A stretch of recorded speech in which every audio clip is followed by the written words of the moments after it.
حضرت صلی اللہ علیہ وآلہ وسلم پر وحی کا ابتدائی دور اچھے سچے پاکیزہ خوابوں سے شروع ہوا۔ آپ خواب میں جو کچھ دیکھتے وہ صبح کی روشنی کی طرح صحیح اور سچا ثابت ہوتا۔ پھر من جانب قدرت آپ تنہائی پسند ہو گئے اور آپ نے غار حرا میں خلوت نشینی اختیار فرمائی اور کئی دن اور رات وہاں مسلسل عبادت اور یاد الہی و ذکر میں مشغول رہنے لگے۔ جب تک گھر آنے کو دل نہ چاہتا توشہ ہمراہ لیے ہوئے وہاں رہتے۔ توشہ ختم ہونے پر ہی اہلیہ محترمہ حضرت خدیجہ رضی اللہ تعالی عنہا کے پاس تشریف لاتے اور کچھ توشہ ہمراہ لے کر پھر وہاں جا کر خلوت گزین ہو جاتے۔ طریقہ جاری رہا یہاں تک کہ آپ پر حق منکشف ہو گیا اور آپ غار حرا ہی میں قیام پذیر تھے کہ اچانک حضرت جبرائیل علیہ السلام آپ کے پاس حاضر ہوئے اور کہنے لگے کہ اے محمد پڑھو۔ آپ فرماتے ہیں کہ میں نے کہا کہ میں پڑھنا نہیں جانتا۔ آپ صلی اللہ علیہ وسلم فرماتے ہیں کہ فرشتے نے مجھے پکڑ کر اتنے زور سے بھینچا کہ میری طاقت جواب دے گئی۔ پھر مجھے چھوڑ کر کہا پڑھو۔ میں نے پھر وہی جواب دیا کہ میں پڑھا ہوا نہیں ہوں۔ اس فرشتے نے مجھ کو نہایت ہی زور سے بھینچا کہ مجھ کو سخت تکلیف محسوس ہوئی۔ پھر اس نے کہا کہ پڑھ۔ میں نے کہا میں پڑھا ہوا نہیں ہوں۔ فرشتے نے تیسری بار مجھ کو پکڑا اور تیسری مرتبہ پھر مجھ کو بھینچا۔ پھر مجھے چھوڑ دیا اور کہنے لگا کہ پڑھو اپنے رب کے نام کی مدد سے جس نے پیدا کیا اور انسان کو خون کی پھٹکی سے بنایا۔ پڑھو اور آپ کا رب بہت ہی مہربانیاں کرنے والا ہے۔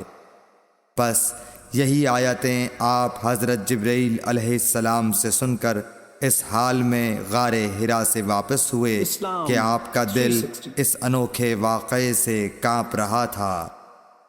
آپ حضرت خدیجہ کے ہاں تشریف لائے اور فرمایا کہ مجھے کمبل اوڑھا دو، مجھے کمبل اوڑھا دو۔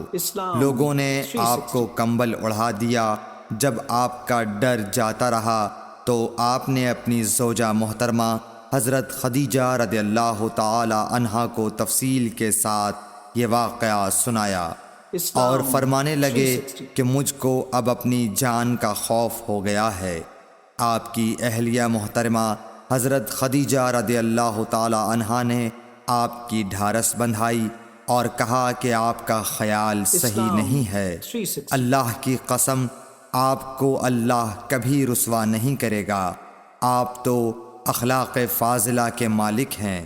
آپ تو کنبہ پرور ہیں، بے کسوں کا بوجھ اپنے سر پر رکھتے ہیں، مفلسوں کے لیے آپ کماتے ہیں، مہمان نوازی میں آپ بے مثال ہیں اور مشکل وقت میں آپ امر حق کا ساتھ دیتے ہیں۔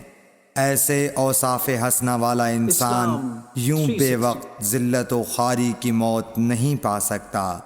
پھر مزید تسلی کے لیے حضرت خدیجہ رضی اللہ تعالی عنہا آپ کو ورقہ بن نوفل کے پاس لے گئیں جو ان کے چچا زاد بھائی تھے اور زمانہ جاہلیت میں نصرانی مذہب اختیار کر چکے تھے اور عبرانی زبان کے کاتب تھے۔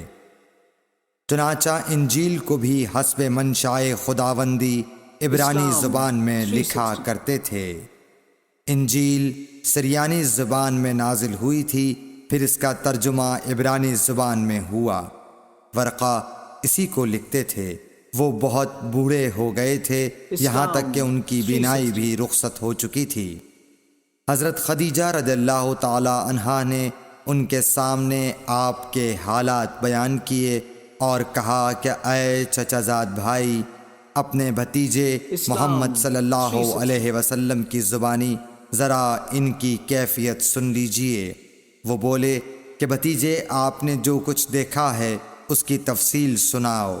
چنانچہ آپ صلی اللہ علیہ وآلہ وسلم نے از اول تا آخر پورا واقعہ سنایا، جسے سن کر ورقہ بے اختیار ہو کر بول اٹھے کہ یہ تو وہی ناموس معزز رازدان فرشتہ ہے جسے اللہ نے حضرت موسیٰ علیہ السلام پر وحی دے کر بھیجا تھا۔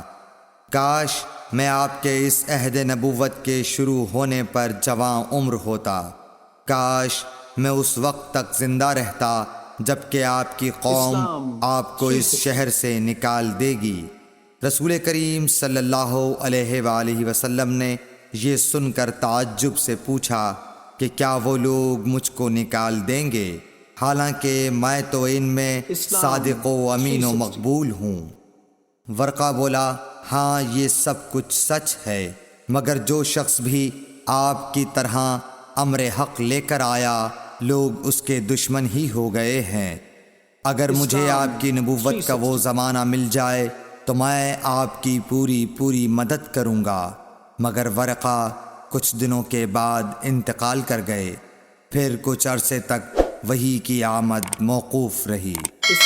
صحیح بخاری حدیث نمبر 3۔